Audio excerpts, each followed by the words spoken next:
questions. You don't, instead of looking at me, look directly into that camera. Okay. That would be best. Sure. Now, you don't have to do that all the time. Okay. But for this, for the impact of Sure. it, for the veracity, we need All that. right. All right. Your name is Catherine Pollard Griggs. Yes.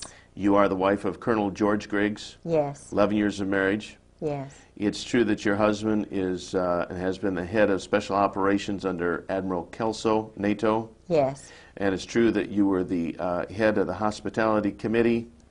Yes. You were the member of the executive board of NATO's Wives Club. Absolutely. And also that your husband's background includes NATO Defense College in Rome. Yes. Princeton class of 1959. Yes. His intelligence career, his spy career began in Vietnam. Yes. And it's also true that it continues unto this day. Absolutely, under General Wilhelm. And that your husband was the liaison between the White House and President Jamal of Beirut, Lebanon, at the time of the bombing of the Marine barracks in Lebanon. Yes. And in fact, your husband was an alcoholic. Absolutely. And probably Incredible. is to this day. Absolutely. And during these drunken stupors, he would, so to speak, blab on and tell you everything he knew about the intelligence community. Everything. Nothing was hid. No. It was like he wanted to relieve himself and unburden his heart. Yes. And so he told you everything that you now know about the Yes. intelligence community. Yes. And that you are talking about. And in fact, he told you that they knew the bombing was coming down in Yes. Beirut before it occurred. Absolutely. And also, by your association with him, you have come to understand and know, this, as shocking as this may sound to the people who are viewing this, that the United States military is literally run by sexual deviants heavy on the homosexual side. Truly. And that in the United States military, people like Jeffrey Dahmer and Kaczynski and McVeigh and Oswald and a host of other people who have a sexual deviant background, primarily homosexual, these individuals are actually sought out by people within the military, The Army. For advancement into intelligence type work because they are so easy to control. Yes. And they actually become mind slaves, and that the U.S. military, literally, as outrageous as it sounds, is a mind control operation. Yes, totally now. Totally now. They've gotten rid of the good folks, like MacArthur. Got rid of them, one by one. Good. Totally take over. All right. Let's talk about the individual who told you that we've never actually been an enemy of the Soviet Union, that somehow that's all just been a scam. Who was that individual? Well, my husband. When the first 3 years we were married, he was drinking 3 or 4 straight gins, vodkas a night, a bottle of wine, and a beer machine beside his desk. I only knew him 2 months before he asked me to marry him. He'd been married before, and his first wife was a total alcoholic. Now, someone would ask, why would you marry a man after knowing him only 2 months? I'm a strong Protestant Christian, and I have a lot of predestination. I'm a Scottish grandmother, and I was working as assistant director of the Chamber of Commerce. I had a brand new, relatively new Saab, my first car. It was an 83 Saab. I bought it secondhand from somebody who's 84. And my husband was driving an 83 Saab. Mine was a turbo, his was not. He rented part of my house. It was, I had a young doctor and his wife and 2 children who were renting the house. They were leaving before the end of the lease time, and they put the ad in the paper and told me about all these people, and I said, no, no, no, no. And I was, had been engaged to someone else. You know, I was just renting my house out. And they said that there was this man who had a dog and a mother-in-law and a son, and was a widower and a Marine colonel. Well, and it had a dog, and I said, no, absolutely not. So the point that I'm trying to make is that he was someone I was not really, I didn't cotton to. He sort of acted like a robot. He was very clipped, and I didn't want to like him. But when I heard he was a Princeton graduate, I always thought that was kind of great. When I heard he spoke fluent French, and I speak fluent French, when I found out that he drove a Saab, I drove a Saab. And when I found out that he went to the same school, high school, that my uncle had gone to, was in the same eating club at Princeton that my Uncle Ben had gone to. He was on scholarship and went to Princeton. Everything the same as my uncle, who was also in intelligence. But I didn't think about that then. I was just thinking, you know, this is God. This is too much, too many similar things. And so it overwhelmed me. And he's very, very good looking. At that time, he was very good looking. Now he's aged and he really is haggard. Had a rough life. Yeah. Yeah. Yeah. So I was overwhelmed by him. Plus, my job at the chamber was very demanding. I was doing a great job. But he said that he wanted me to retire because he wanted to make general. And the man who could make him general was General Louis Buell, because it was just a matter of having somebody who would make you general to be general. It wasn't what you did. Mm-hmm. Louis Buell, You needed somebody above Buell to pull you on up. Yeah, Louis just happened to die, and we went to his funeral, and George didn't make it because Louis died. But his first wife had been, I'm sure, battered to death. I was battered, and, you know, but I thought it was just Vietnam and all this kind of thing. And I was trying to get him to stop drinking because I couldn't imagine how the Marine Corps would allow someone to be a total alcoholic who couldn't even carry on a normal conversation dry. I mean, he can't even carry on a normal conversation with anyone unless he's drinking. He never smiled unless he had a glass in his hand. He drank solidly. I have a letter in his own hand that tells, and this is the truth, he drank solidly this amount that I just said for 30 years. His booze bill, and they never entertained, he and his first wife, was $250 a month. And this is from the Naval store. Now think about that. Mm-hmm. He was totally snockered, just his whole brain, and yet he's working. He is head of running half the world's Marine Corps under General Al Gray. A man who is mentally incapacitated. Totally. Unless he's inebriated, and then when he's drunk, I mean, he's in a different, altered state of mind. He can't discern anything. He can follow orders. Oh, and that's all he does. And he told me when, I mean, one of our many conversations, he was trying to, he thought I was, you know, because my family were all naval officers and I was out in the world with the chamber, you know, that I just sort of went along with this kind of stuff. And, yeah, I mean, it was just incredible to me that... How many wives of high-up military people are there, like yourself, that are speaking out? None. I mean, they're all 30-year Marine wives. They're Stepford wives. They are petrified. I have had conversations before I went public, before I went to live with Sarah McClendon, who saved my life. And Sarah McClendon is the senior White House correspondent. Is she that little old lady we see on TV asking Yes. the president those pointed, jabbing questions all the time? The little red-headed, feisty Texan who broke the Billy Saul Estes thing. She doesn't go along with the clone group of reporters who are all, most of them, intelligence officers. I think she was in intelligence because she was in the Army during World War II. And she's just a remarkable mind, and I lived with her for 5-6 months. And what's interesting is she called my home after I had called her or seen her on C-SPAN. She couldn't get through to my house. I was living there by myself.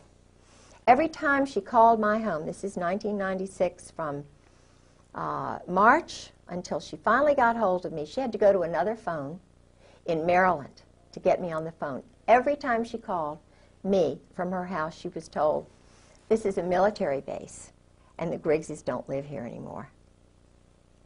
Now, that was my phone number long before I met George Griggs. It's my granddaddy's farm. the house that I Well, so own. your phone was being diverted. Absolutely diverted. It's electronic warfare. It's part of their deception. They have many levels, but it's all under a big operation. They have an operation now to totally ruin me. His first wife was murdered. Now, you know, some of the things you talk about here, this big operation, you've come to understand about the largeness of it, the intricacies of it, through a diary that you have. Is that right? Could you hold that diary up so we can get a look at that?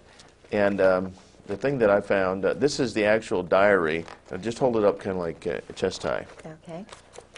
There you go. And these are the actual handwritten notes of your husband. Absolutely. And they reveal an awful lot. In fact, does the military or those in the intelligence community, do they realize you have a copy of this? They do now. You know, I had a phone conversation with General Jim Joy. how long ago was this? It was in February of '96. I tried to ask the colonels. They knew I was on the move, trying to find information. Uh-huh. And my like- husband had mentioned General Jim Joy. Yeah, it's hitting the microphone right there. Just Oh, go ahead. sorry. That's all right. All right. And I called General. I had to call a General Miller in Jacksonville, who was in my husband's address book, and told him I was looking for Christmas card list, and you know I needed General Joy's telephone number because one of the colonels whom I trusted, Colonel Ken Millis, lied to me. Captain Phil Holwager lied to me. Uh-huh. And so I got this General Jim Joy, who was the one who was in the Operation Just Cause. Was it Just Cause, the one in Panama? Mm-hmm. He was in charge of all the psychological operations, the booming music that they hit Noriega with, the chasing him around, the The stealing same his stuff they did at clothes. Waco, too. Of course. We'll get to that in a minute. Yes. Okay. That's General Jim Joy, who was behind Waco. I see. And General Carl Steiner, the Snake, Okay. who tried to steal Desert Storm away from Schwarzkopf.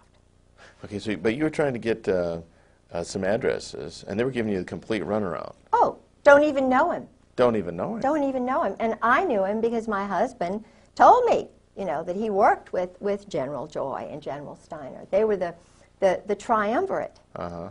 But they had different names. They were, you know, in plain clothes. They had different passports. So I got him on the phone. I was given the number by this General Miller. And I said, So in the movies, when they say they shall disavow any knowledge, that's not just Lie. that's not just a little thing for movies. That's the No. truth. They Yes. disavow knowledge of all these totally people. lie. Yeah. But you nailed him down. Yes, I said, General Joy, I'm Kay Pollard Griggs. My husband, George Griggs, was in the Marine Corps, and he's battered me badly, and we're looking for him because, you know, this has been going on too long, and blah, blah, blah. And I was recording this conversation, you see. I was sitting on my bed with the diary right out in front of me. And he didn't know that I had the diary. He didn't know anything. It was cold call, like they do cold murders after when they graduate from SEAL school. Cold murders. I was doing a cold telephone call. And he said, "No, I don't believe," and these were his exact words, "No, I don't believe I know your husband." This is someone my husband, I have a card that General Joy sent my husband after the murder, of the death of his first wife, saying, "Call me anytime." You know, this man, here I was, traumatized, battered, beaten, and he lies to me. So I said, well, General Joy, that's funny, because I'm looking at my husband's diary when he was in Beirut, and you're meeting with him almost every day. I said, you know, first, before that, I said, you know, he was the chief of staff for General Al Gray. You know, he's one of Gray's boys. You know, chief of staff of Fleet Marine Force Atlantic, runs half the world, all of the Middle East. NATO Defense College? You don't know my husband? You're a general? You live outside of Quantico? Don't know my husband? I made it very clear. No, no, can't say as I do. So then I told him about the diary, and these are all immature adolescent males. These are men who don't know how to deal properly with adults. They lie. They're deceptive. They hide behind trees. But when you nailed him on the diary, when diary, he realized... He said, his exact words were, "Oh, that George Griggs." Oh, that George Griggs. And that's just the beginning of the kind of runaround deception that you've found with these people. Absolutely. And no doubt that's why they would like very much to have this diary. Yeah. This one page I found particularly interesting. What you and you're probably more familiar with their husband's handwriting. Instead of me reading it, read these notes that he had recorded there. These might help. Okay, I've got these. All righty. A number of the Marines told me a little bit about Dale Dorman. Dale Dorman's not a happy camper. Okay. Dale Dorman, because of some mistakes my husband made, was shot. This was at 7:15 to 7:30. Dorman exited Riviera. That was a place, sort of a hiding place or whatever. Gray and tan Mercedes. Up to 5 shots were fired. He raised his left arm. One round penetrated his arm. One struck his chest. Walked back into Riviera to the desk and called Post 1. Security vehicle went to pick him up. Returned to Durafound, 15 to 18 meters away, and treated. Medvac called 7:50. Medvac wheels down at 08:10 in a H-Bird helicopter. Riviera Hotel, approximately 1/9 of a mile west of the embassy. Dorman has been there since arrival, except briefly during a period of siege. He was not wearing protection. Saw 3 men in the vehicle. One leaned out back with a shortened rifle or automatic weapon. Sentry at B1 saw and heard nothing. It's just one page of the diary. Sentry saw and heard nothing. Right. In other words, the sentry Don't talk. doesn't talk. Right. Yeah. And there's just a whole world of these kind of assassinations and murders and directed. In fact, at one point, your husband actually just discussed people being eliminated. Yeah. Like you're shooting ducks. Yeah. Oh, we had innumerable discussions over dinner. He'd already had his 4 gins. Ah. Now, he'll talk to any woman or anybody who drinks with him, he'll talk. This man, what is he doing in security? You know what I'm saying? Mm-hmm. When he was at NATO, I'll get right back to that, but when he was at NATO and he was the head of special operations, in fact, I've got copies of his secret check in and out papers at NATO. He had them at home. I've somehow, I hope I still have those, but anyway, the point is, I could get in and out of the NATO headquarters just walking in, and there were all these shady-looking garbage men, and George would leave his office door wide open at lunchtime. He was flirting with a secretary who was a chief who knew everything. The point is, what lacked security? And I had to say, George, look, you have got to do something about the security here at NATO because I can walk in and out. He said, oh, just forget it. Forget it. Don't do anything. And I'm a very demonstrative person when it comes to security and honor and integrity, and your word is your bond. My culture, my father, my people believe in, in this nation, in my state, Virginia, my people, my culture, my God. This is important. You don't just treat that kind of thing lightly. So I said to him, if you don't do something, I'm going to Landis Kelso. I was in the Wives Club. She was the head. And Landis Kelso is the wife of Admiral Frank Kelso, who's a wonderful man, honorable man, wonderful woman. And I had great rapport with her. I sort of stopped an international incident with the French and the English and the British who were ganging up against the French, and they were over, you know, something that was really minor, but it was huge. And she helped me. I determined that it was a problem, called her up, and she helped me, and we diverted and averted a major thing. So he knew what I would do, and I said, look, if you don't write a report and do something about this, then I'm just going to go to Landis and say what's happening. Point is that the man would, when he was in Beirut, he was sleeping with a spy and double agent Mary Clark Yost Talab, whose husband was a double agent, an Arab at the American University of Beirut. He leaves his briefcase wide open.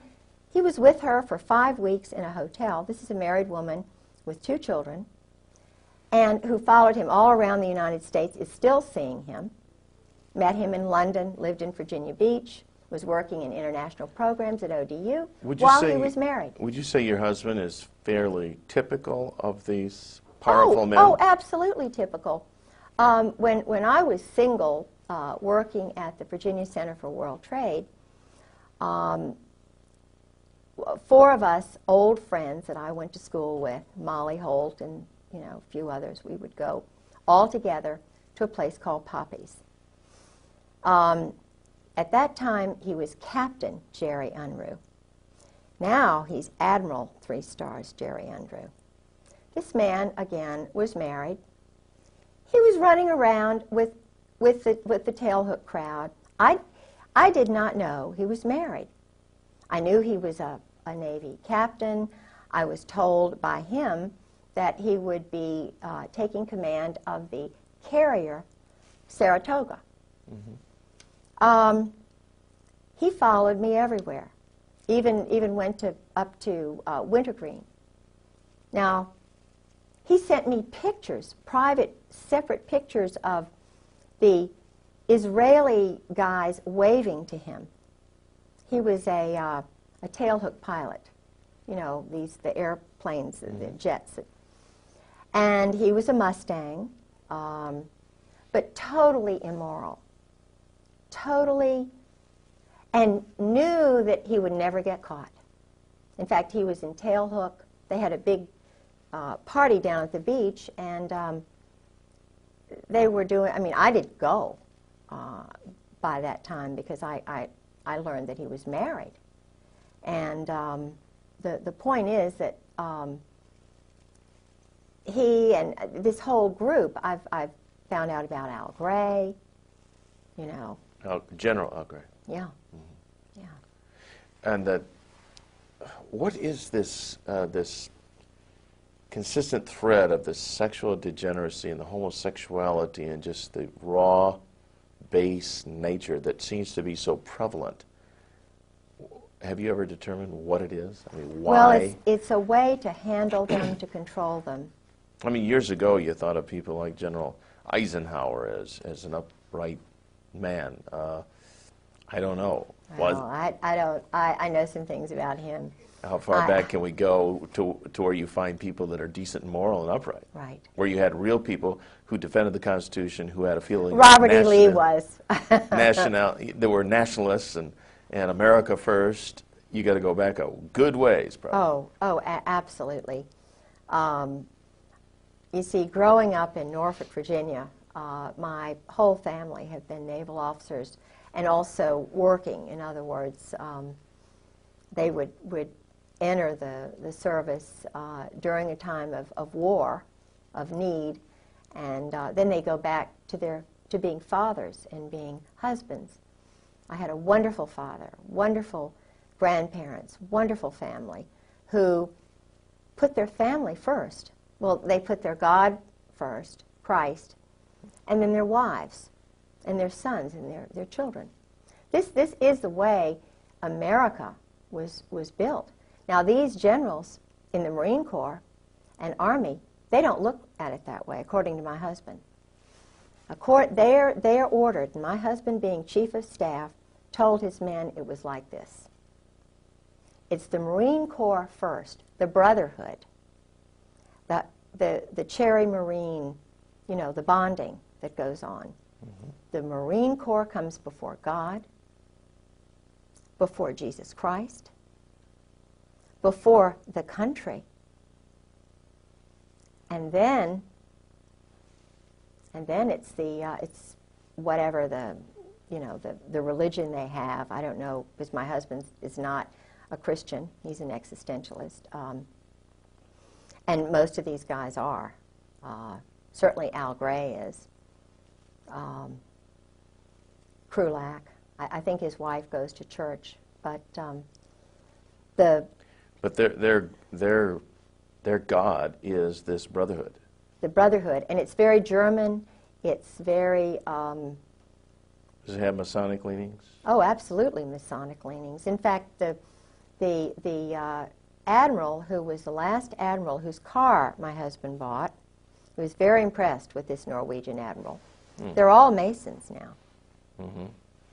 Not all Masons, but this brotherhood, Opus Dei, if they're, or the mob. I mean, the one thing I've been able to determine about the current Marine Corps, the Marine Corps that my husband came in with, Gray, Reap, Sheehan, they're all mob.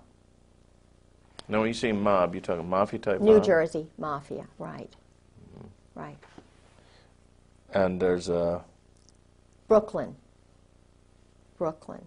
New Jersey.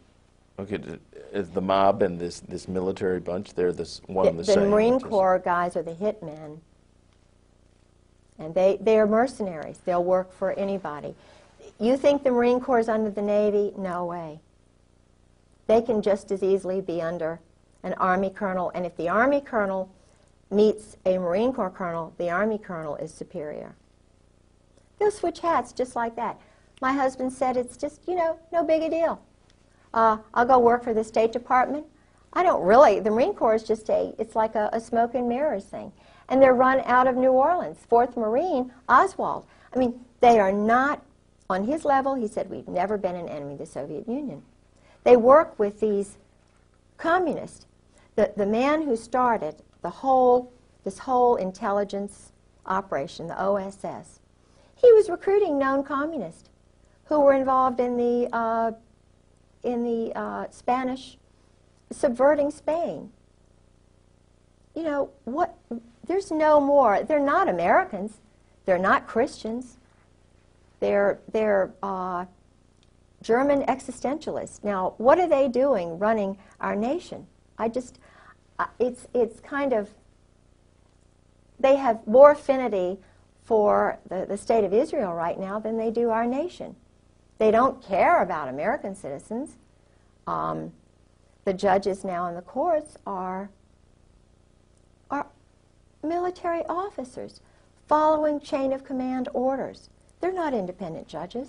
So all this spills over then into the political areas, like the judgeships. Sure. They're all Marines or Army senators, officers. congressmen.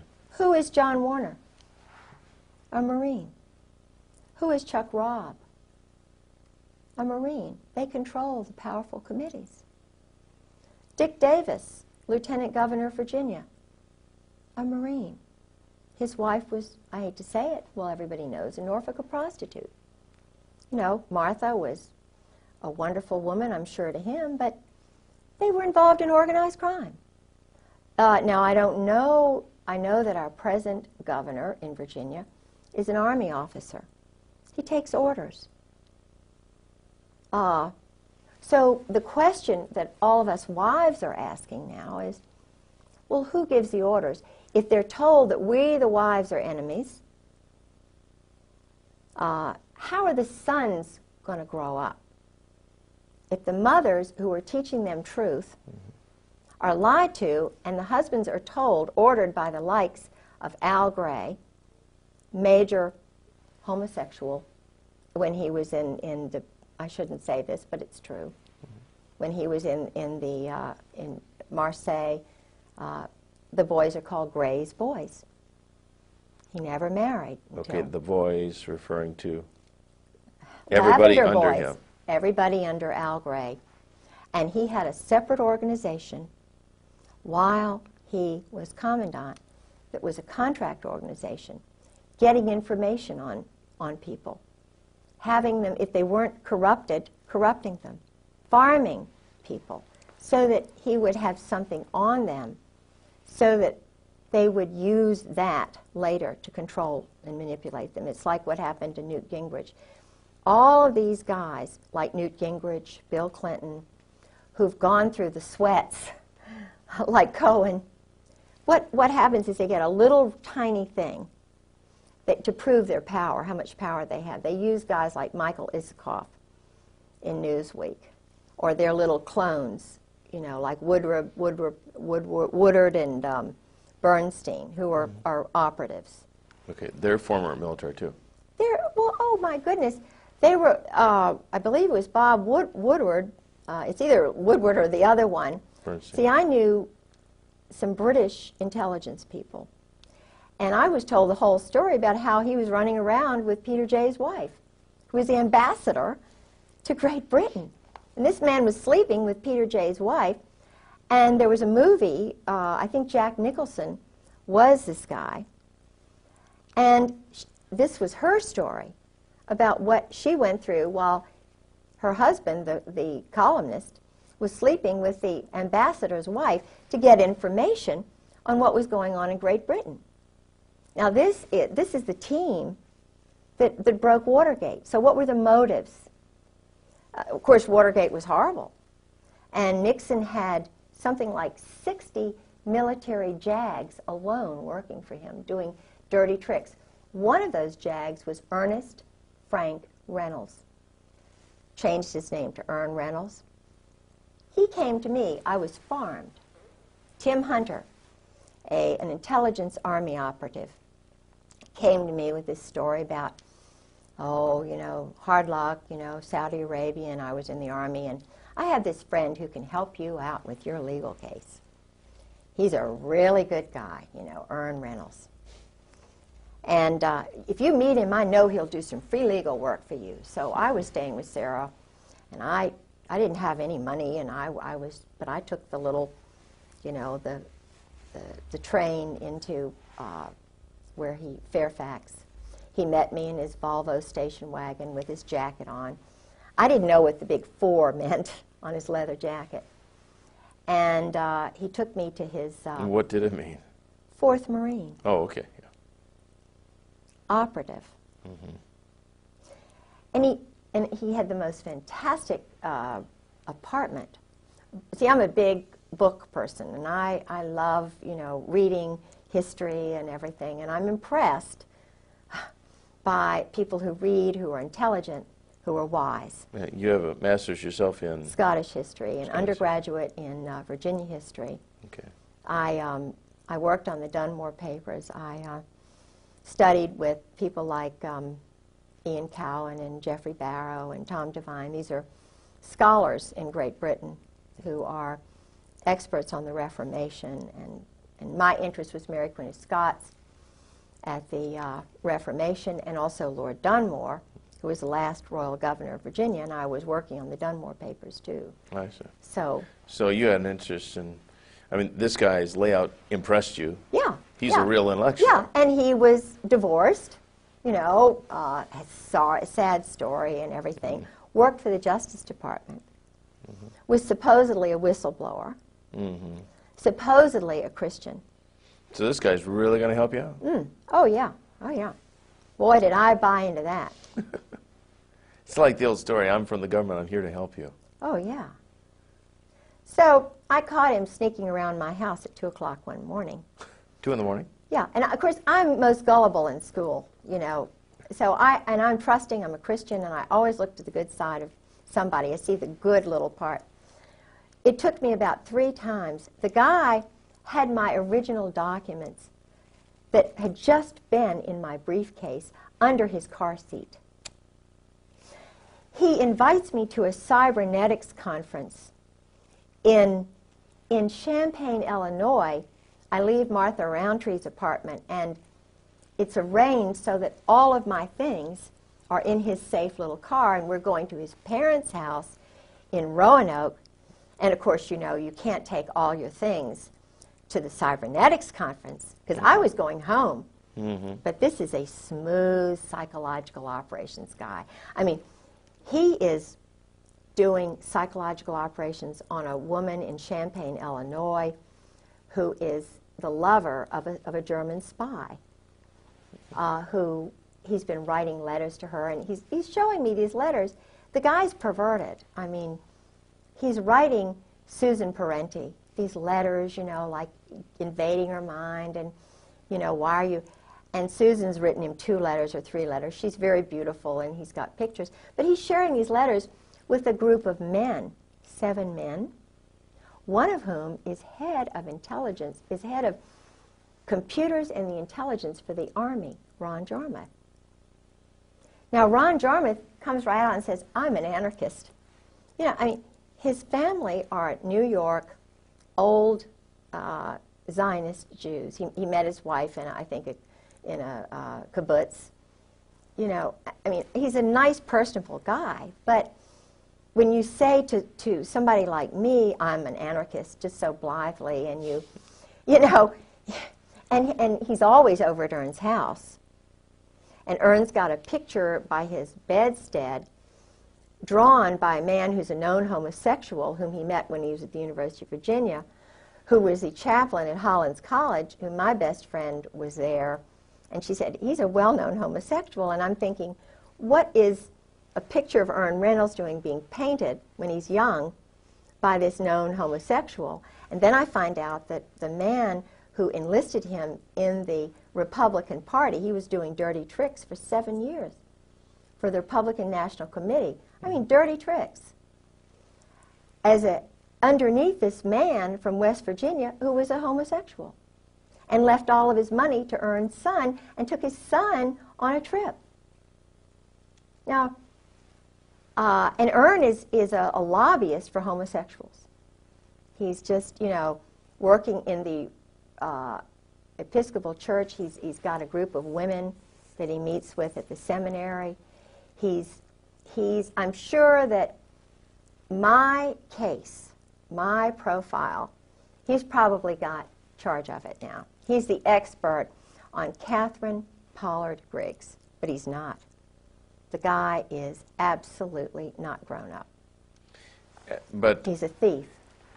And so he your case just got stonewalled, just got sucked into a memory hole by a guy who was acting under orders to you get Catherine Griggs under your control, and that's that. Sabotage her. Sabotage, yeah. Sure. And he stole your documents. Sure, sure. Sabotage me. Turned on me right in the middle of the commissioner's hearing. Laughed at me when I cried. You know, this is a guy who hates women. And the interesting thing is I went to his family home, and he had a wonderful mother.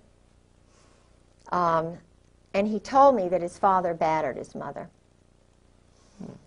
His father was in the Marine Corps. And there was a picture of Chesty Puller in the basement. Well, that fits the profile, though, doesn't it? I mean, if his father battered the mother, which he grew up in this dysfunctional environment. Totally dysfunctional. So when he hit the military, or he was noticed in college or ROTC or whatever, so here's a guy who is susceptible to mind control. Sure, he's to be developed. Yeah. I think you used the term for budding. He was recognized as a potential bud. Yes. And he's moving up the ranks. His roommate was from New York, was a Zionist, and he was an outcast at the University of Virginia. An outcast? Yeah. Why would he be an outcast? He felt he was an outcast. So he had this roommate, and I don't know, this man who was the homosexual from West Virginia.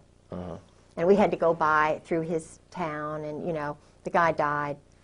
But this homosexual was a friend of the homosexual at Hollins, who was a chaplain there at Hollins College, whom I met. We had lunch with him one day. The father had the picture of Chesty Puller, and so forth. Well, Ern, I knew he was trying to sabotage me, and so forth, because I had already had Alexander Robinson come down from Princeton every other weekend, my husband's teacher, who was also a Marine, whose family brought over the Saudi royals, who was one of my husband's teachers, and I caught him walking around my house at 2 o'clock in the morning. I overheard him talking to my best friend's mother saying, now we just, undercutting me.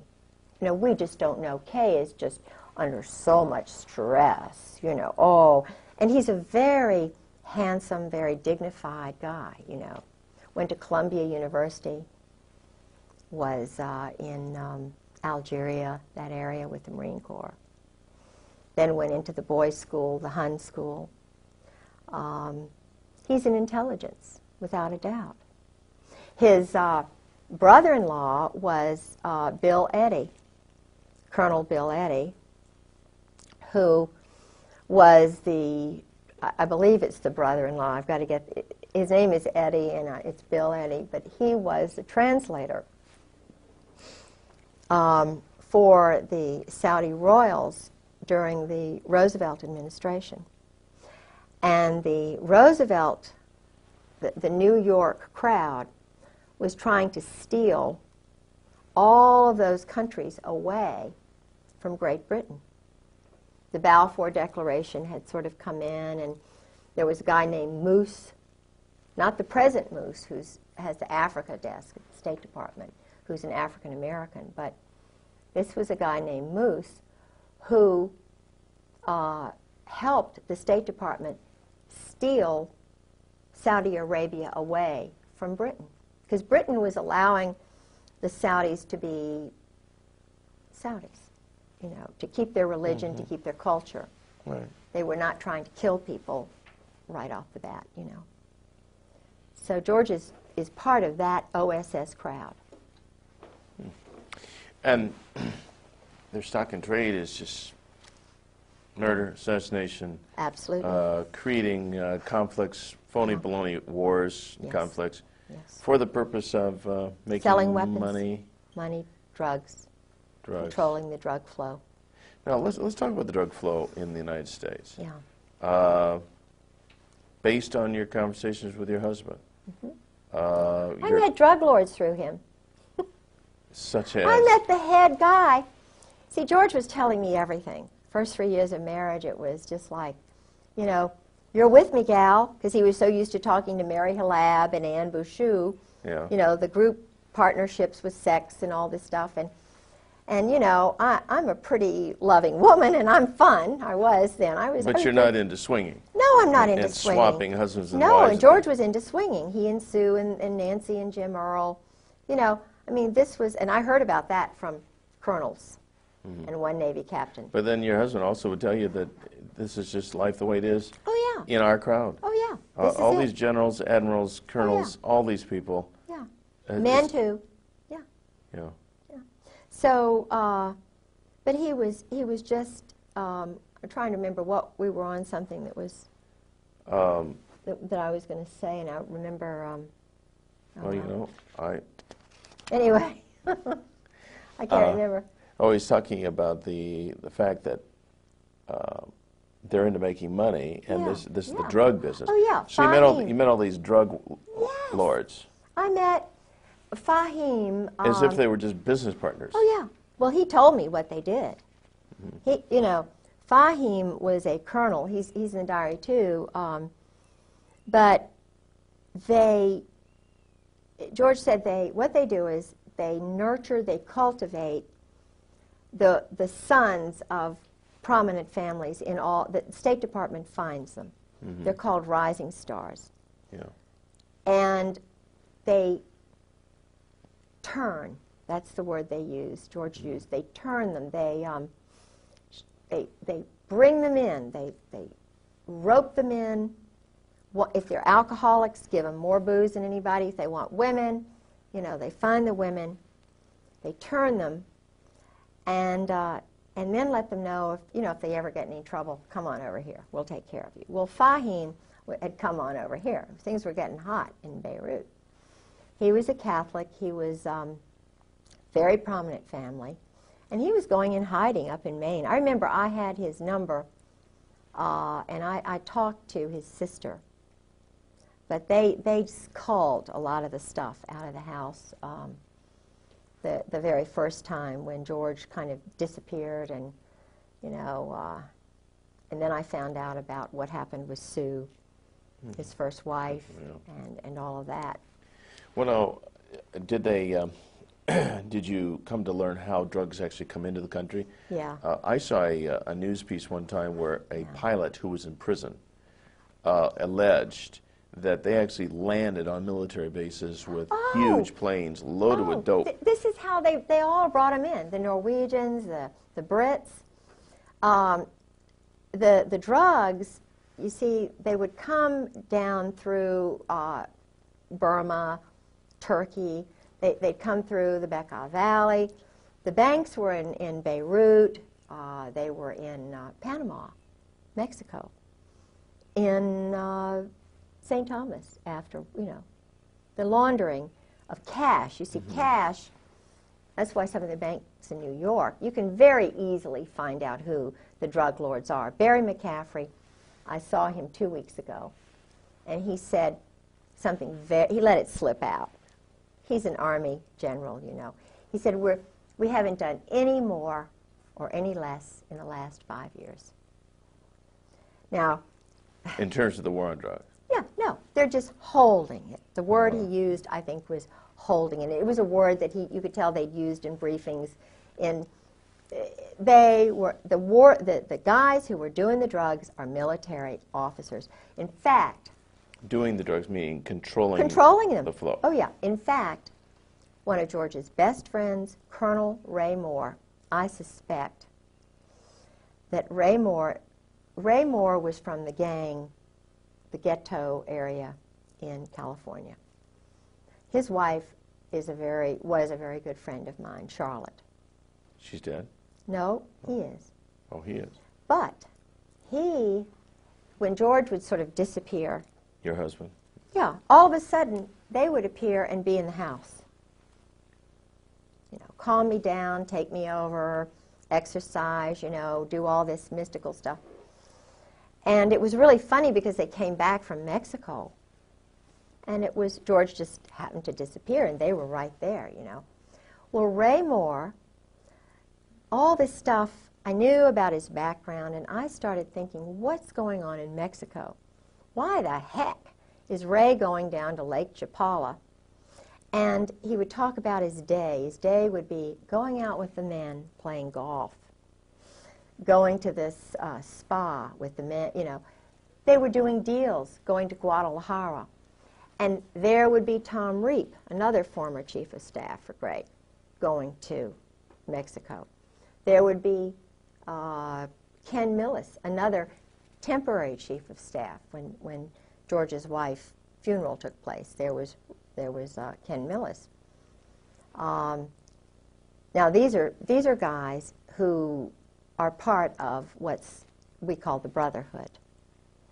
And they're all going down to Mexico. So what's going on in Mexico? Ray's one of these guys who wants to sit in the sun. He doesn't want to go down there to Mexico and do all that stuff. Mm-hmm. But he did.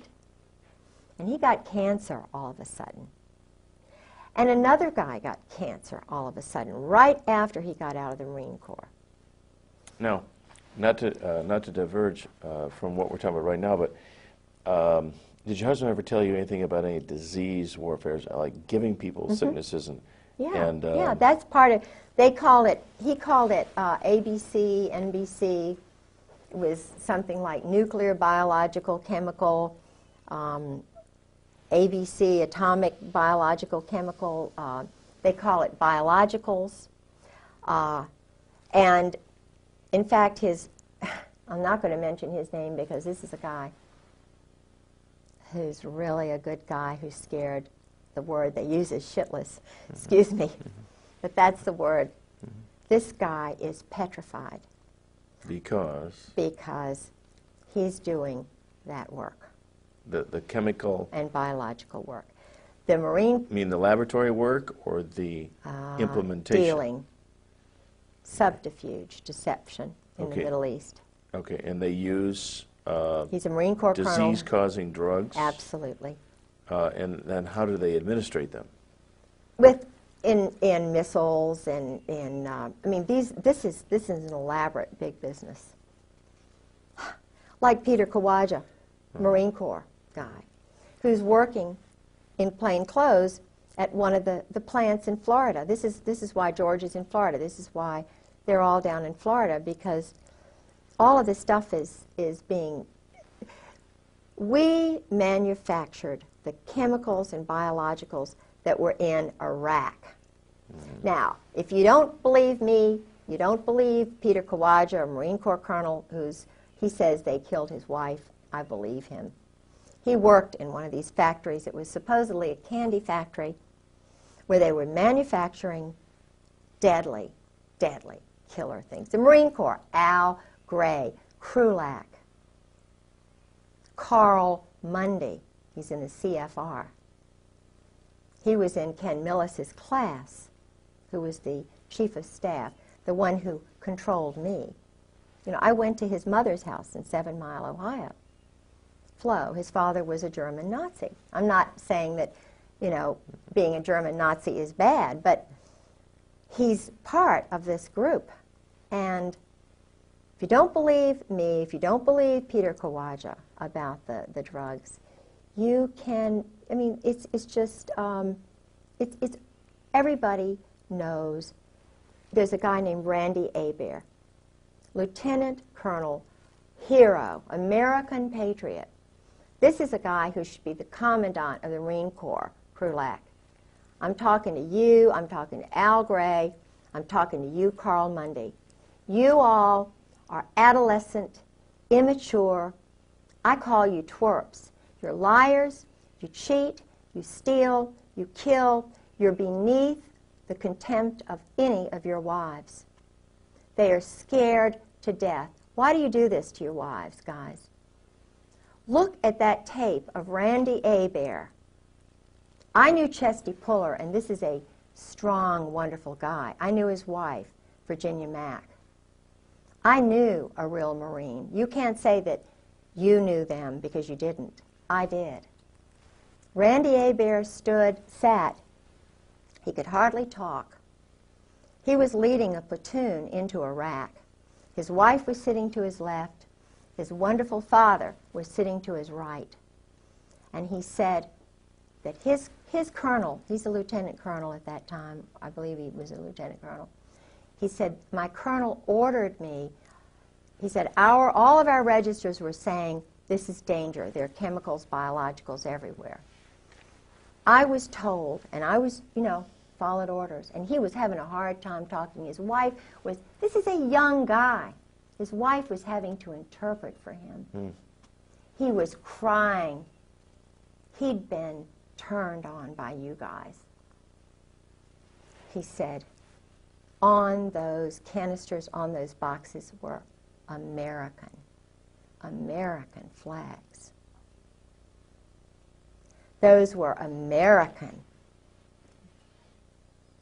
biologicals that we were walking into that killed me, that you, Gray, and you, Scrowcroft, and you, McFarlane, and you guys knew. You, Ed Wilson, best friend of my husband. You all sold to Saddam Hussein. And not only that, I talked to the man who trained the woman who was sent over from Iraq to learn how to build the biologicals and chemicals, the plants. She was trained here in the United States, and you all know that. And Randy Hebert's testimony says everything that I could say 1,000,000 times better, because this is a man who's a real man, unlike the generals, unlike the colonels. This is a real hero. Now, is Randy Hebert, is he still alive? I don't know, and I hope and I pray to God that he is. Because this is the man who should take over our Marine Corps, or his wife. That's why they don't have any women in special operations. because that's why they don't have any African Americans. They're too honest. They're too strongly Christian. Now, the only guy I know who is involved is a homosexual, and his buddy is an Israeli agent. And they are lovers. They're a pair. But well, now, he's now a colonel, and he is under the guidance of Ken Millis. Okay, now as these generals, over the period of years, this is consolidated to where they're all part of this club. I mean, this is something that's been going on for years and years and years. Members of the firm. Okay, so as the firm grows, even as the old guys, the gray heads get old, die off, retire, whatever, they already set in motion a system that culls out these young, budding, rising stars, and they move their way up. Well, then, in time, it consolidates to where no one is in this unless they're in the club. Absolutely. So is your conclusion, based on what you know from your husband's revelations, reading his diaries, this sort of thing, is there anybody in the U.S. military, the Army and Marines, anybody in the level of, you know, your generals and your colonels, is there anybody who would not be in this club? There's nobody who doesn't know. In special operations, I would say, and I would put money in the bank on this, not one of them is not a party to this. Is not a. Once they get that bird, Colonel, that bird, they go through an initiation ceremony. This is not a, and my husband told me about that too. What's the initiation ceremony like? They get them drunk. Dining in, shellback. He told me. Oh, dining in. This is a term that they use. Oh, yeah. A code word. Oh, yeah. Shellback? Shellback. They, what's that mean? Anal sex. But they get them really drunk. The guys who are that way do it. It's a group situation thing. And I was told by two colonels who said, you know, it's normal, Kay. This is just what we do in battle, you know. This is just good old boys? This is just what we do, Kay. They get drunk and they get drunk and they ejaculate. They beat each other off. You know, it's awful. Now, I'm not God, and I'm not going to judge them and their souls. This is a well-oiled system. And when you've got the commandant well known as a cherry Marine, which means? Bottom. They're the bottom.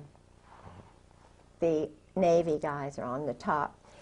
Think about this, because Walter Chrysler in Norfolk, each port has a hierarchy. Wealthy at the top. Walter Chrysler and Phil Hornthal. Everybody in Norfolk knows that. Where'd they meet? In the Navy. I was engaged to Jack Mace when I was at the Virginia Center for World Trade. He ran the Maritime Association, the Shipping Association. Always dealt with the labor union guys. Always all male banquets. And I couldn't understand why, you know, I was engaged and I couldn't even go to the 1,000-man banquet. You know, had a big argument about that. Rock Hudson, where did he meet his guy? Navy. Jim Neighbors, Navy. All of these guys, Navy. So they're tapped for whatever it is, acting, singing, you know. The point is, Liberace, you know. Was he Navy? I believe he was. I know that he was, someone told me that he was a friend of one of the guys in Norfolk. There was a ring, a VMI ring of men in Norfolk, and I knew they met once a month, and some of them were married, some of them weren't. But they were all Navy. They were Army, Navy. In other words, it was kind of a group of men in Norfolk. And then I found out that the organizations, like right now, the Al-Anon is run by homosexuals. The Better Business Bureau. The Community Fund, which is the, I forget what it's called now. I'm so old, I'm 55, but it used to be called the Community Fund. That guy. Jack Mace. you know, and I'm wondering which one is it? You know, I mean, they all are, and the guys know it. So what's going on here? You know, they know it. Old Dominion University, the Clyburn, intelligence family. He was well known. 2 reporters on the Virginian Pilot who do the very important columns and so forth. I mean, it's just, so I'm saying, who's making the decisions to do this? They're military. What is the reason behind it? Why do they keep the wives out of the loop? So when people suggest that the United States of America is becoming a modern-day Sodom and Gomorrah, absolutely, without this really is not just a broad generalization. No. That this club, as it's grown over the years, and then placing and promoting the key people in every strata of life. Right, banking. Then the whole thing, not only the military is run by degenerates, and top-heavy with degenerates. People who are moral can't possibly move their way up because they don't qualify. They kill them, they get rid of them. They can't be controlled. No. One example, I was the executive secretary for the Virginia Center for World Trade had a board of the most important, supposedly the most important leaders who were picked out by Jerome Weiner, Jerry Weiner. I was a shill for that. I had, done a lot of great things at Old Dominion. They wondered why I did it because they don't understand Christians. And he knew I was a worker, so they hired me to go over to the World Trade Center, the Virginia Port Authority. I had an office in there. And Jerome Weiner, what's interesting is Mary Clark Collab worked for him. Okay. The girl who had my job, who was a normal woman like me, because there were a few who were not so normal, like Bobby Bray. Not the Bobby Bray who ran the Port Authority, but another Bobby Bray. He was very nice, but he was a known homosexual who worked with Weiner. But his secretary was pushed out of a window. Now, it was all hushed up. Of course, she committed suicide. Yeah, this was a young mother who had a baby who knew too much about his money laundering. I reported the money laundering that Book and Weiner. Now, this is a professor, head of international programs at Old Dominion University, Jerry Weiner, whose father was very high up in this Zionist group. Jerry Weiner was doing intelligence work in Algeria, in Morocco in particular. He organized this board that I was the secretary for. He was a very sick, mean guy. I mean, you talk about really water. But Jack Mace was on the board, and there was a banker on the board. We can take a break. Take a break. Yeah, don't, did you stop it yet? No, don't stop it. We'll just leave these synchronized. And is your wife getting a cup? Yeah. I'm sorry. I was thinking I could use a little drink. But Gustavo... Do you need to use the restroom or anything? Yeah, no, I'm fine. I'm thirsty. Yeah, but Gustavo, I love the guy. He was from Columbia. He was in Virginia National Bank, which is now Nations Bank. And, I didn't put him, because I had studied Latin American history under a wonderful Dr. Blossom. I knew a lot of stuff about Latin America and Nariño and how Panama became a part of our country. And, now, I understand it was drugs and running things through and everything, but Gustavo was in charge of all the laundering that was going on in Virginia National Bank in the port. And where did he go after that? He went to Florida. And he introduced me to Ana Maria Quintero, whose brother was one of the big mobsters. The big, Colombian. I met Ana Maria Quintero. See, I don't forget some things like this. That's why they don't like me. Because I imprint on wonderful foreign people. I want to know them. I want to send Christmas cards, and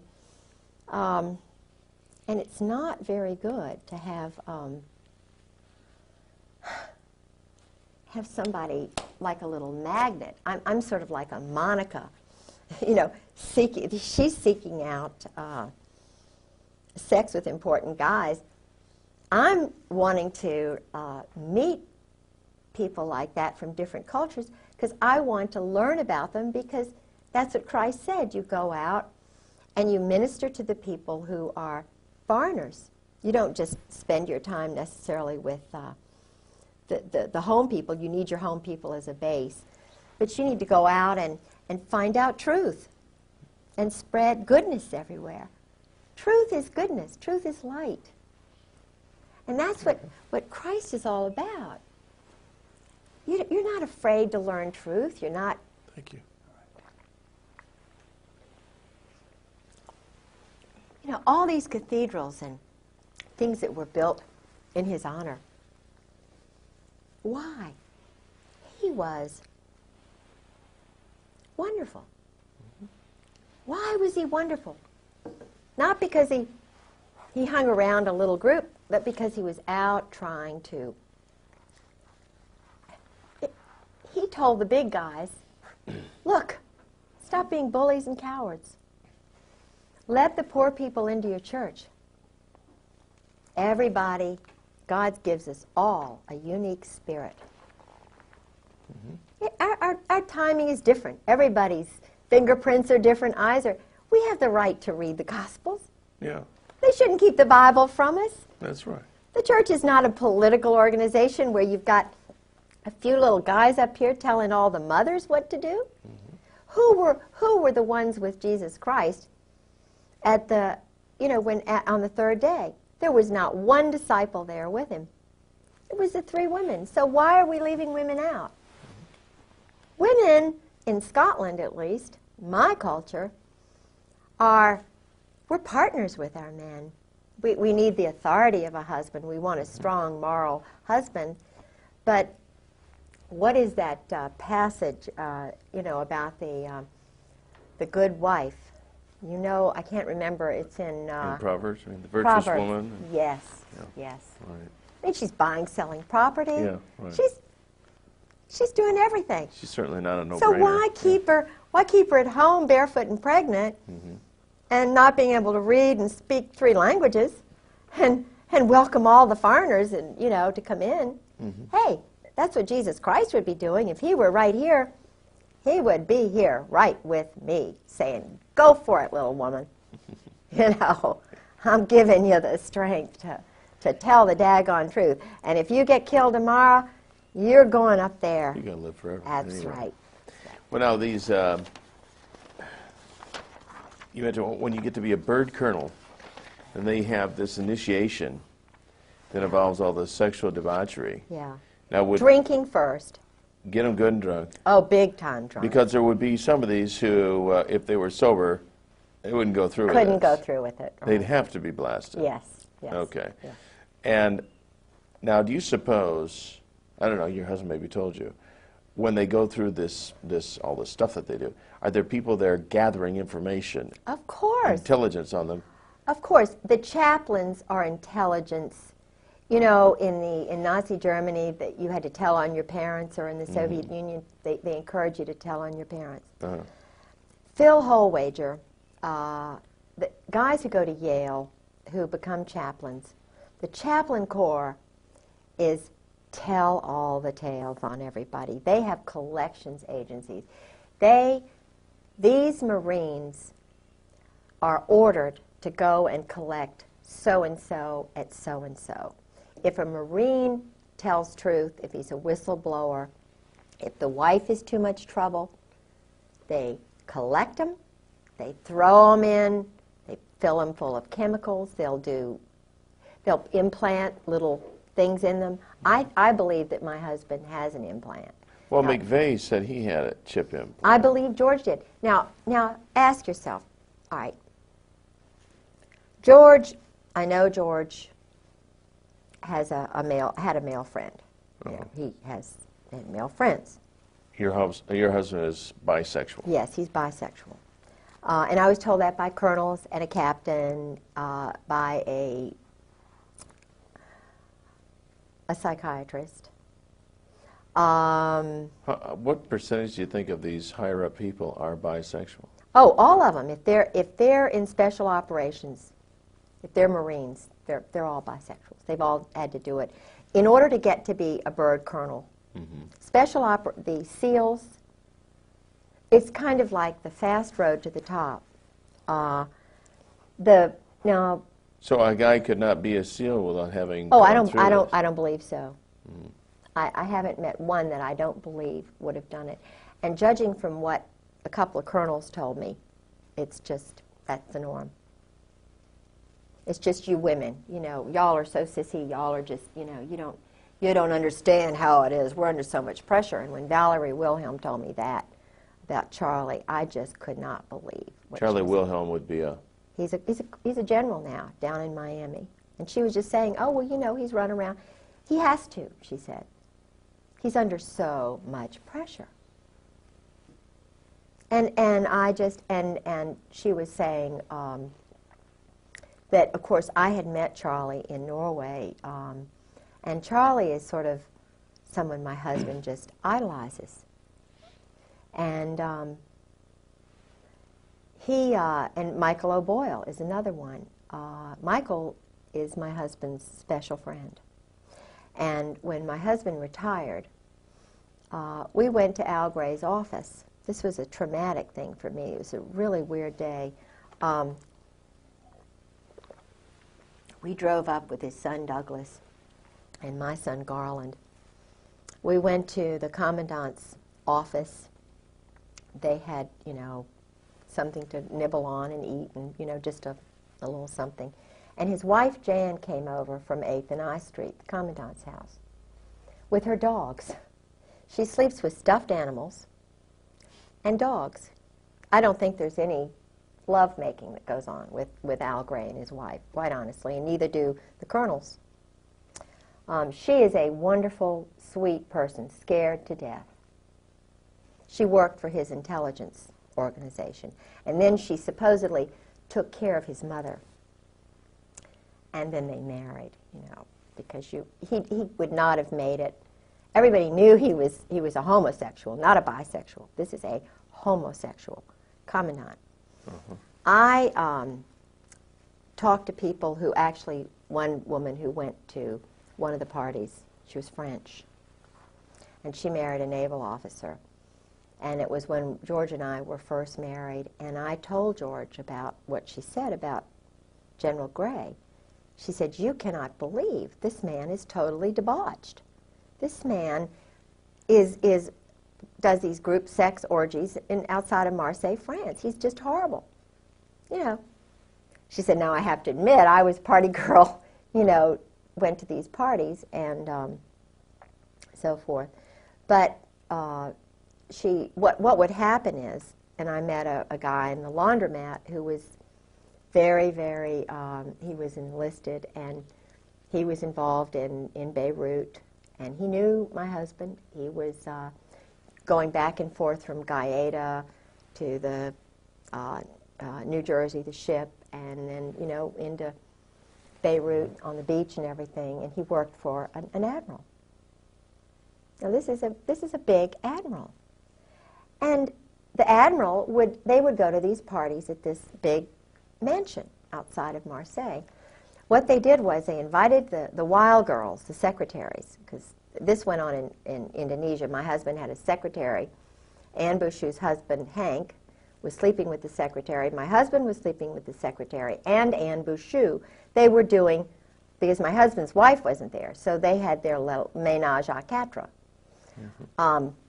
And of course, my husband was sleeping with Anne Bouchou, who's now, he says, a lesbian, you know, but he was sleeping with her, and, you know, called her right after his wife died, the night, you know. And I found the telephone numbers and, you know, her address and her birthday and all these letters he was writing. Isn't there a disease that runs rampant with these people? Yeah, yeah. So, but Al Gray, this guy, would guard the parties. Now, how does that make a young guy feel who's got a child? He's guarding an orgy with Israelis. There were Israelis at these parties. Intelligence people. Intelligence? There's not intelligence there. There's perversion. There's psychological, you know. These guys are abnormal. They're adolescent. They're not full, complete people. They can't have normal. Anyway. So he's guarding the parties, and he says, the secretary, the girls come in, they stay till about 11. They're all nude, all nudists. The Earls, Jim and Nancy Earl, my husband, Ty Kroll, most of the chiefs, nudists. Makes it easier, you know, to see the little, you know, it's terrible. They're nudists in the sense that... Yeah, they're nudist. Okay, so they have whatever. Freedom. Mm-hmm. Oh, I see. Freedom. It's really kind of religious, isn't it? Yeah. With them. Yeah. But the girls, the women leave at about 11 o'clock. This is what he said. I mean, I knew the girls were there because I'd already talked to the French girl. And he said, well, you know, what they do is the women leave at about 11 o'clock, maybe 1 o'clock, and the guys all stay around there. And it's just the ritual. This is what they do. So, and then I found out. And these are the guys that send their boys to war. Yeah, these are the big guys. Then I found out, because my husband would mention this guy and that guy, you know, that he went to school with. Bob Edwards is involved with this stuff. But the guy who recruited him, Charles Caddick, who was a well-known homosexual, who was the, quote, head teacher but the bodyguard for the Saudi boys. See, the Saudi boys were encouraged to do this, to corrupt them. They were corrupting Muslims who would not have done this ordinarily. The parties at Aramco, they would give the young boys, get them really drunk, and encourage Muslim sons to do this kind of stuff. Muslim sons who would have a strong tendency toward morality. Yes.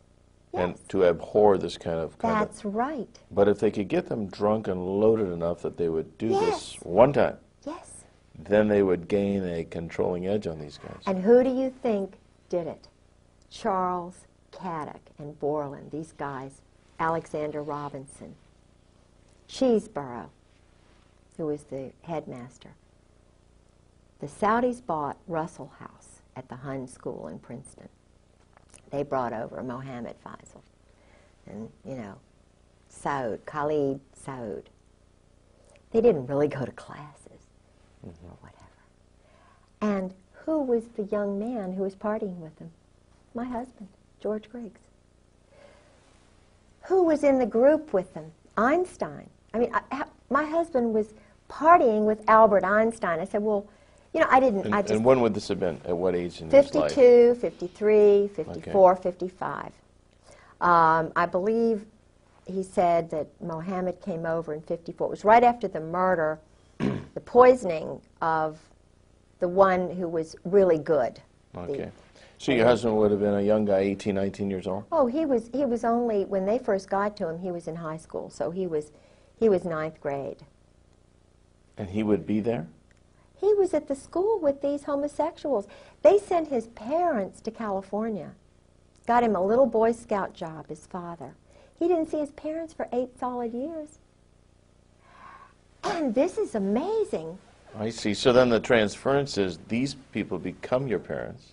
They're the ones you look up to. Yeah, but they're doing things to you. Sure. They're sodomizing you. Of course. And Albert Einstein was actually... Was in that homosexual group, bisexual group. Absolutely. Camus. Sartre.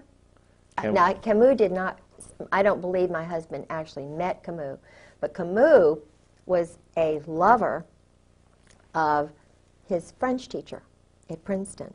Not Todeve, not the one who helped him with his paper, whom he had an affair with.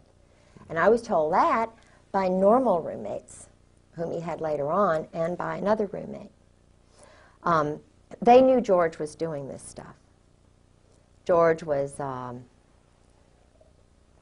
he was a cheerleader. He was a French major. Were there any other young teenagers from that particular setting Yes. that were also being cultivated? Bob Edwards, who's a Marine Corps colonel, was part of that group. And my husband met with Bob Edwards in high school. Bob Edwards went on to Fort Benning. He was in psychological warfare. In fact, he was involved with the subterfuge in after I was injured and my husband socked me in the breast, and I had to have surgery because he'd already broken a leg, and I was starting to document the violence. But I'm such an upfront person, and all I wanted him to say was, "I'm sorry, Kay, I did this." But I was trying to do like they said Rosie Greer did. You put a mirror, if you're battering your wife, you put a mirror up in front of yourself or a photograph, and you try to imprint the lower brain, because I wanted to save his soul. I mean, this guy had murdered his first wife, battered her to death. I mean, he dragged her body back. I mean, it was just, Sue had a cerebral hemorrhage. That's too much for me to get into. But he was doing that to me, and I stopped him from drinking, thinking this would stop the battering. But I started taking notes, taping things, while he'd go in these rages, because I wanted somebody to know.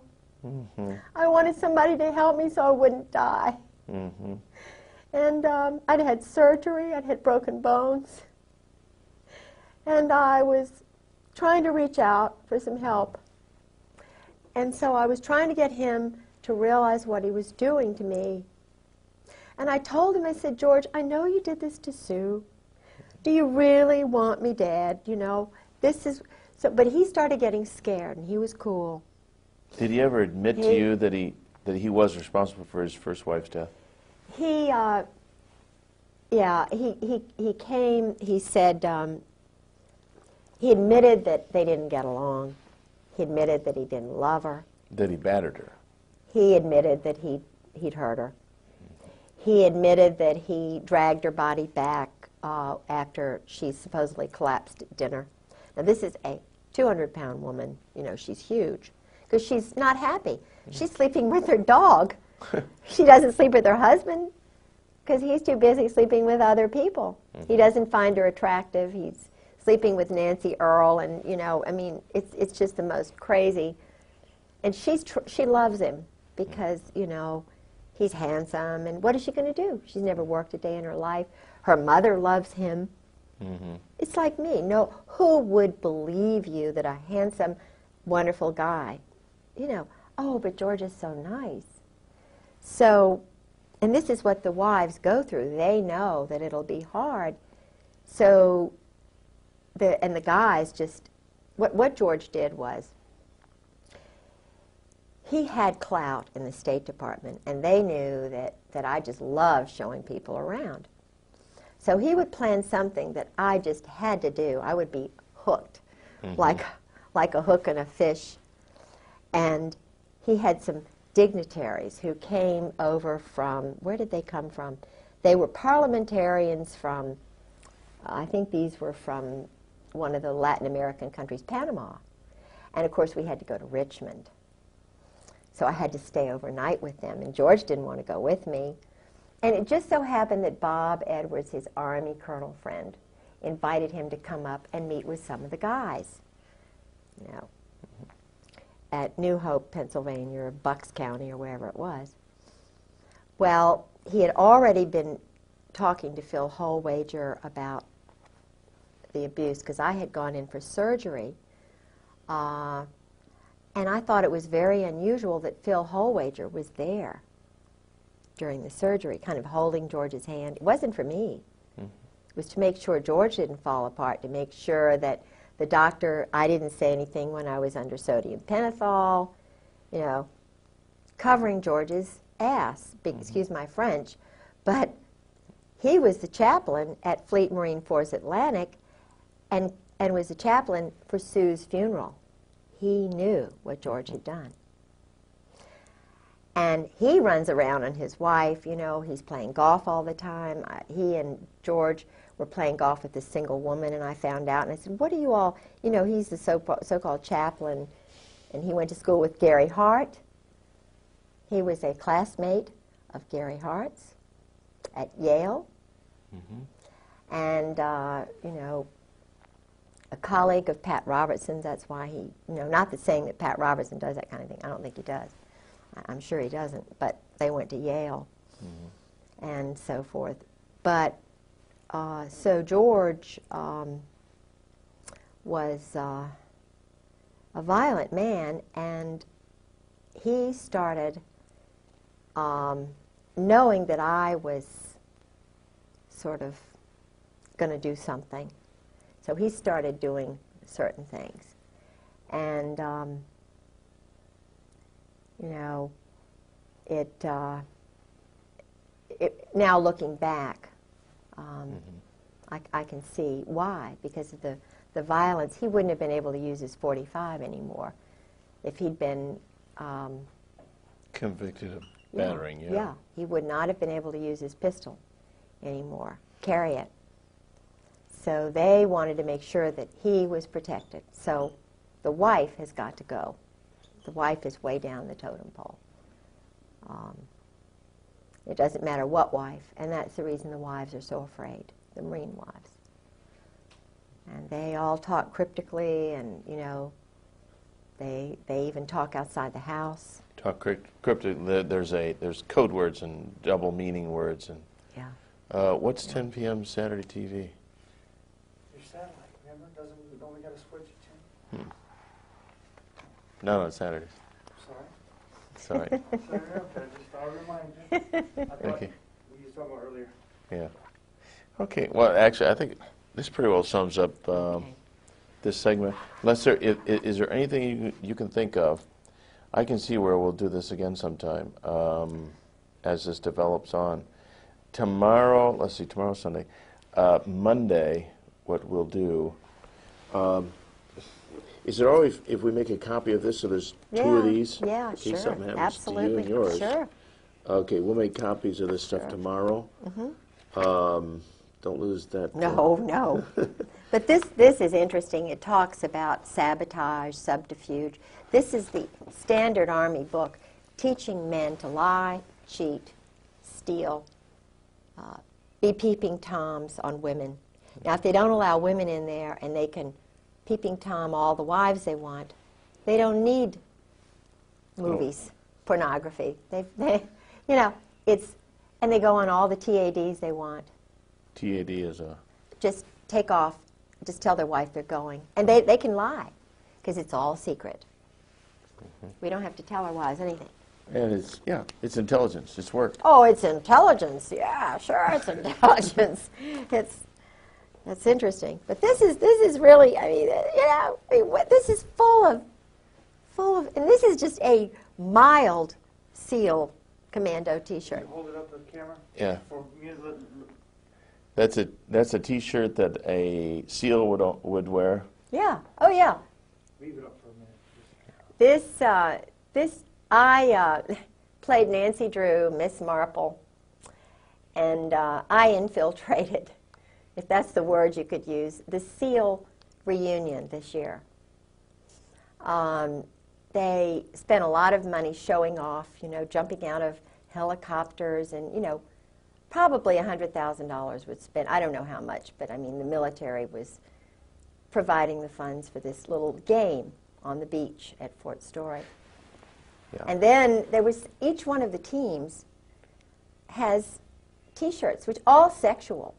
Yeah. You know, all about, I mean, think about every the weapon. The driving motivation is sexual. of all this stuff is go for it. Yeah. So I went to the party. I took my life in my hands. I called a couple of friends and said, if I don't come back, I'm at the SEAL party, and I'm going to pretend that I'm a SEAL wife. And I'm gonna go to this drunken party, and of course I have an Eagle on my car. They try to get me to get rid of it. So you can get access. So I went in there, and you know that 90% of the people there were men. They didn't have wives. This party, And the women that were there were probably... Yeah, a few wives, but feeling very uncomfortable. So I sort of got in with some of the older SEALs. Has your husband ever mentioned the name of Lieutenant Colonel Bo Griggs? No, but I know who he is. Mm-hmm. But he has a lot of Army friends, not that he doesn't know Bo Griggs. I'm sure that Bo Griggs is well known to some of these guys. Mm-hmm. I believe he's Army. Could be. I'm sure he's not a Marine. I know he's not a Marine. Huh. I don't believe he's a Marine. Okay. But he's a guerrilla. He's a commando. Yeah. But his name didn't come up as anything in intelligence. No, my husband was way above Bo Griggs' level. My husband mentioned people like McFarlane and Crow. Crow was his tennis buddy, I think, you know. Haig, Alexander Kissinger, the Victor Krulak. See, Gray is the control guy. Gray and Joy. Mm-hmm. Joy's big guy but Joy lost his job at Morale, Welfare, and Recreation, I believe, because I told somebody, I didn't think wasn't because of me that he lost his job, but they made him move on somewhere else. Uh-huh. Because he was at Morale, Welfare, Recreation, which is kind of a money laundering thing. They run all the officers' clubs, all the recreation. It's not a private, I mean, it's all run by the military, even though it's supposedly not military. Mm-hmm. And they give the good old boys these jobs. I mean, he was probably earning $200,000. Their retirement for a colonel, my husband, just the retirement salary was $50,000, $60,000. Then they give them these other jobs, so their income is $200,000, $300,000. Mm-hmm. Now, that is not right. But it would certainly purchase loyalty. Oh, definitely. They all get swimming pools behind their house. Who's ever going to bite the hand that feeds that good? No, nobody. Dirty business, you know, but all of the captains and all of the admirals know this and wink. And it's sick. It's sick. It's just really, really, really bad. And this is taxpayer money. Hard working people who are just wondering where the money is going to come from to pay their taxes. Mothers of children who are having to work 2 jobs to feed their 3 children. And they're spending $10 million on phallic-shaped weapons. I went to the Army show just last week. I was up there. They had a hearing on Okinawan rapes a day. You know, they call it a murder rape a day or whatever, you know. Crime a day by Marines in Okinawa. And I went up there. John Conyers had a hearing. And they also had the Army show, which I had gone to a couple of years before. And in the basement of this big hotel, they have these 200 or more vendors of weapons. Israel has a joint venture. IAI has a joint venture with, is it TWR, that does all the credit reports on Americans. Whoa. Now, they have the computers together. The Israelis stole the whole INSLAW system and sold it back to the Justice Department. And there were murders over that. Mike Fuller knows all. Mike Fuller was a former assassin who's talking, and they are after him. Believe me, I met him through Sarah. He and... what about this Victor Marchenko? You're pictured with him. What's that all about? Well, he is a typical example of the mercenary who is brought over from Czechoslovakia, Poland, Romania, the Eastern Bloc countries, who were actually KGB, double agents. Oh, Marchenko is... Okay. The family, his family were Yeah, his family came over. They weren't even citizens. In other words, they bring over the young men. Right. They work for 5 years, and then they become citizens. Now, I'm not saying, I mean, I've read his books. I wanted to meet the guy. He knows George. He knows who George is. I read 2 of his books just to see if it's what George said, you know, to kind of balance, and what these other guys. If you read Marchenko's book, you'll see what my husband, the arrogance. Well, sure, we're going to go into this embassy. You know, we're going to put a whore with this person, and we're going to spy on them and what they're doing, and, you know, we're going to just steal that statue just for the hell of it. You know, I mean, now when you multiply every one of the teams, all the graduates, and think in terms of 100 men applying, and maybe 90 go through most of the training, but they don't quite make it. And then they've got, you know, 400, 600 men who make it, how many don't make it, and then you multiply that over time, and then the ones who are, I mean, this banquet, I mean, this gathering of SEALs that I went to, there were probably 1,000 guys there. Now they have to do a cold kill. You know, Cold kill. Kill somebody, murder somebody, just to prove they can do it, like ducks. Wait a minute, the SEALs? Yeah, SEALs. So like all 1,000 of these guys have killed somebody. They've done a cold kill, yeah. Now a cold kill would be a killing under orders? It's a graduation exercise kind of thing. You know, it's I mean, who would well, they kill? Oh, it's just somebody, just anybody. Just go go into a hotel and whack off somebody. You know, I was told that for graduation exercises, the greatest thing they could do was to break into a general or an admiral's wife's house and steal some things, you know, personal items. And to prove that you were good enough to get in oh, and yeah, out. oh, yeah. And all of my underwear disappeared, my lingerie, my teddies. And the funny thing is that I don't know whether it was Michael O'Boyle doing it because he was, from 1991 to 1993, Michael O'Boyle was 3 miles away from my husband.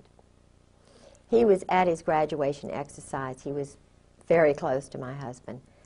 And yet he was just down the road, and I started questioning my husband about, you know, what is this about you and Michael? You know, what's going on? Well, Michael was there, and my husband never told me he was there, and he saw him all the time. And I'm looking back at when my teddies disappeared, but all this time, now Michael he and his first wife had divorced, that's okay, but he had an affair with a woman and a child, a secretary.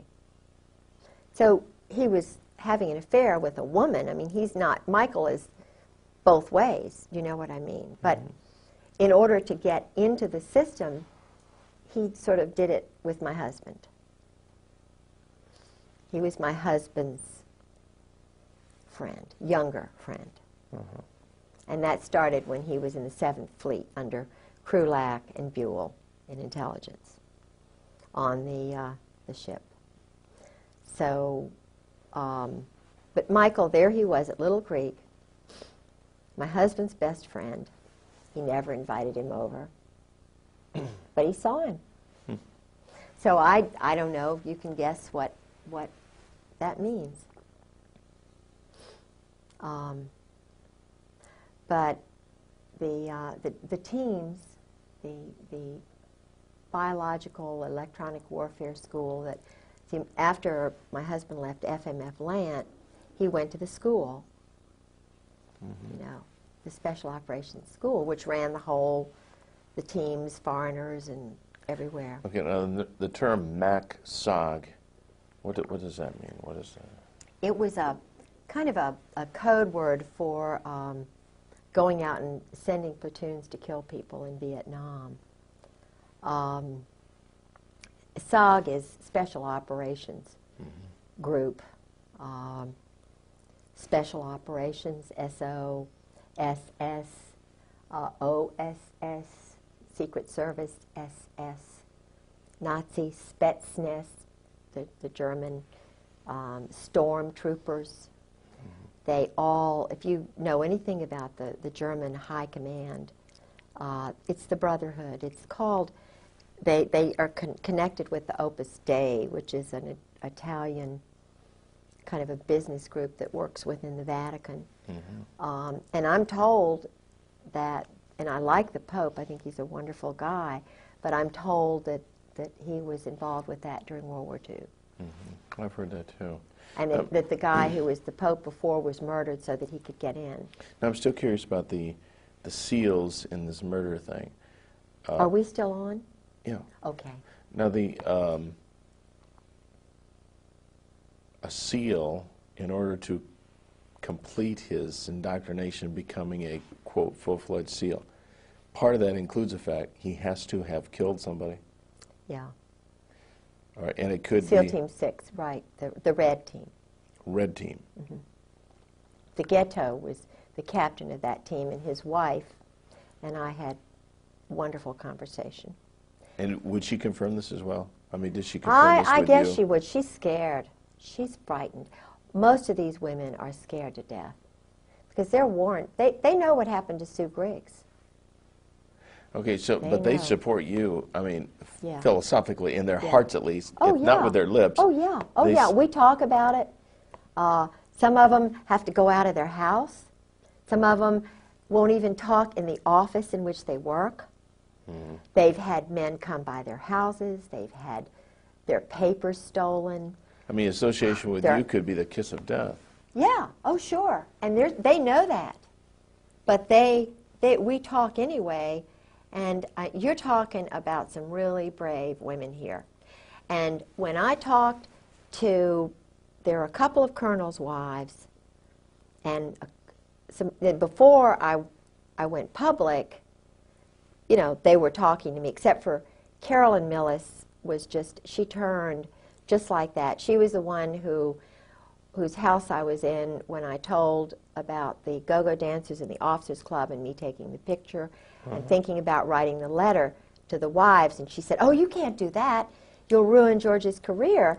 In other words, Carolyn has really bought into the system, and she's very pretty and she's very influential with the wives group, but she'll turn on you in a second. And it really hurt me because I was, you know, I kind of depended on her and Charlotte Moore.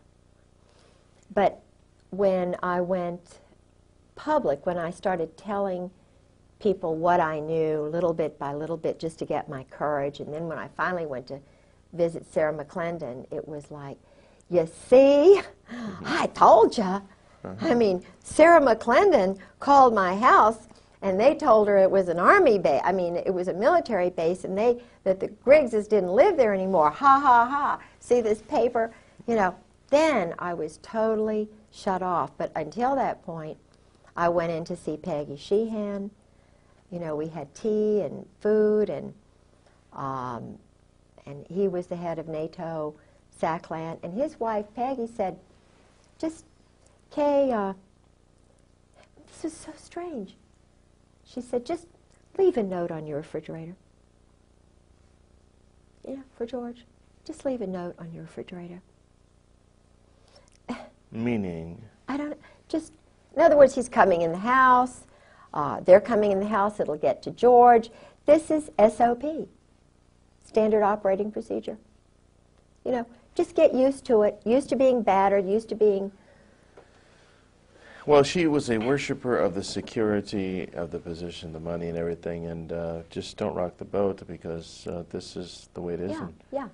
And we don't want it any differently. No. I mean, they could If desire you it have more. to divorce your husband, then, you know, that's just the way it is. But it's cold calculating, and yet so un-American.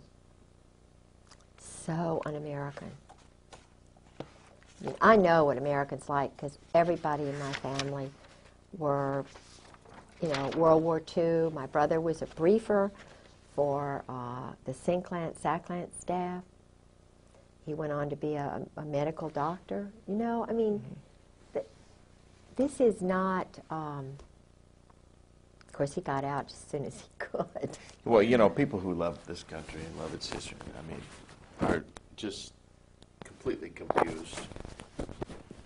Yeah. From cab drivers to Yeah. bartenders.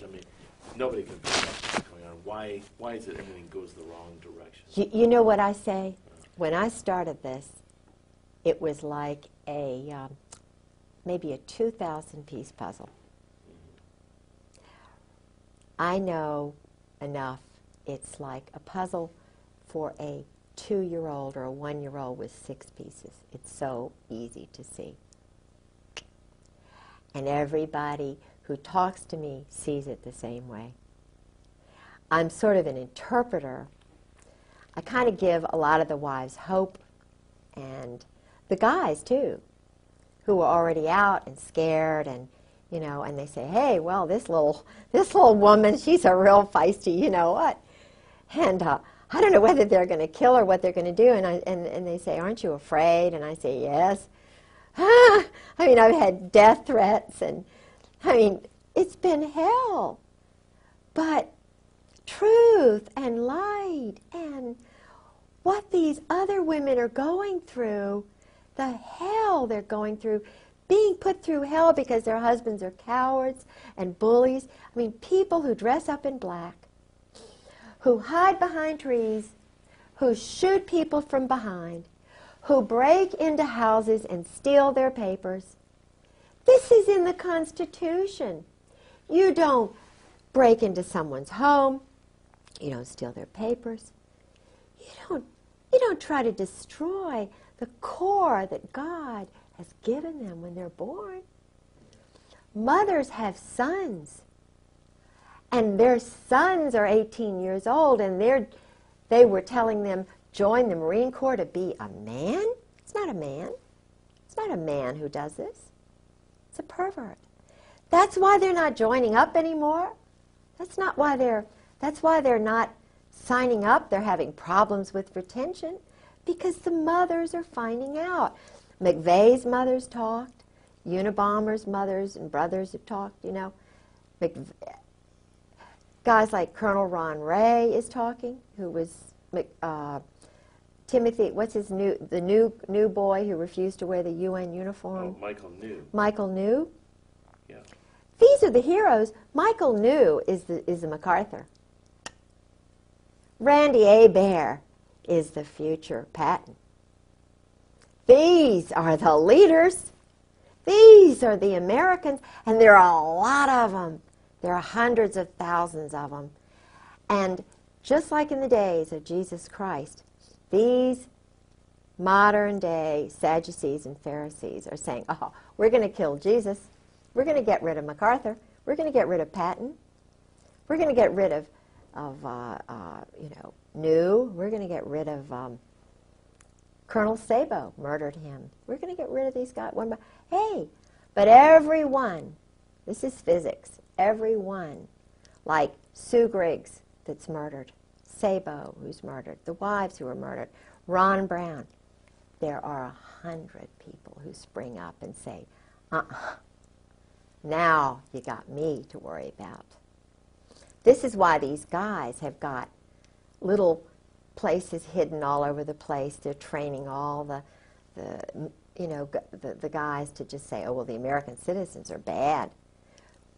But the guys they're training are also going to wake up to what's going on. It's Caspar Weinberger. It's Henry Kissinger. Nicholas Walt Whitman Rostow. Eugene Debs Rostow. What's going on here? These guys aren't even born in America. What's happening here? They're training mercenaries now to run, flip around. We'll kill on an order. Not killing because people are breaking into our homes. Not killing because they're bad. But just, we want to control this country. That's what George told me. It's political. The military, the Marine Corps is a political arm of a group that wants to run everything, control the drugs, sell the weapons, keep the weapons flow going, and this isn't what guys are going to sign up to do. Their heart's not in it. They're not going to even do it for the money. They'd rather die than have hit squads come after them, collection groups from Great Lakes.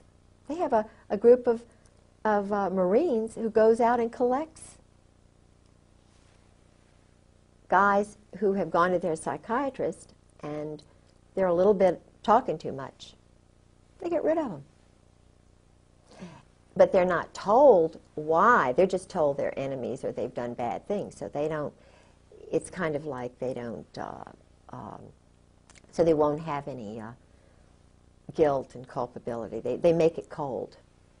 Just get rid of this guy, okay? Okay, get a promotion, get a new car, get some stock. After my husband did what he did in Beirut, I found these stubs. He got all this stock. You know, AT&T, major stock, just thousands of dollars worth of stock. And it was from a company that was like a quasi-government company, all on a sheet of paper. And of course it was big time stock. And that's how he was paid off. Stock. And paid off for? For doing criminal activities, selling weapons, going through Tel Aviv, the bank in Rome, selling the weapons illegally. The Israeli agents are the middlemen. And all the money's going to Israel. I mean, it really is the truth.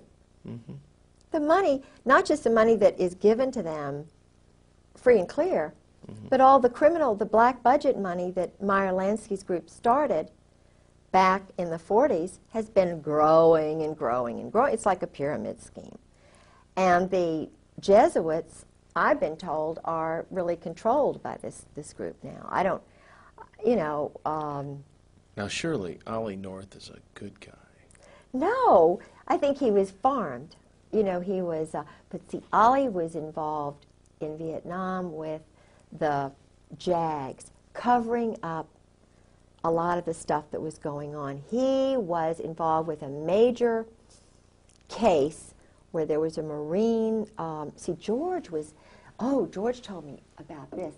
See, George was involved with a lot of the cover-ups of Marines who went crazy. Like, remember this, A Few Good Men, was it A Few Good Men? It was a movie about a Marine colonel. They murdered a guy from... Jack Nicholson played the colonel in this movie. Oh, yeah. You remember? Yeah, he went on trial. Yes. And a George good guy was the chief of prosecuted. staff who tried to cover this up. My husband. The true story. The true story. My husband was the guy who was covering this up. They were so arrogant. And it was the woman who was the JAG who got this thing going. It was not the Navy JAG, because he was going to cover it up. He was just a loose kind of guy. And if he had been the JAG, then it wouldn't have been prosecuted. But it was the woman who was working with him, because she was a woman, who got these other guys off. They were targeting these other guys. I mean, they would have put him in jail just for a little bit and, you know, let him out. But the point is, this guy was murdered. And the colonel laughed it off. It was down there in Guantanamo Bay. And George was the chief of... It was Al Gray. Al Gray. That was... I mean, just that one. Just that one alone. And Lone Tree, they were involved with that. You see, it's just so sick. I mean, they are so easy. Let's break. Okay. I'll tell you. This has been a tremendous... I'm going to let you take this home and read this letter. Or did you take the letter? You got the letter. Okay. Take this and put the letter in there. because you'll see the glasses in there. Oh, That's okay. Bless your heart for sitting through all this. You know, it's just fascinating. I'm sorry. I couldn't stay down very long because I could hear a little bit. But it's just, you know, it's my life.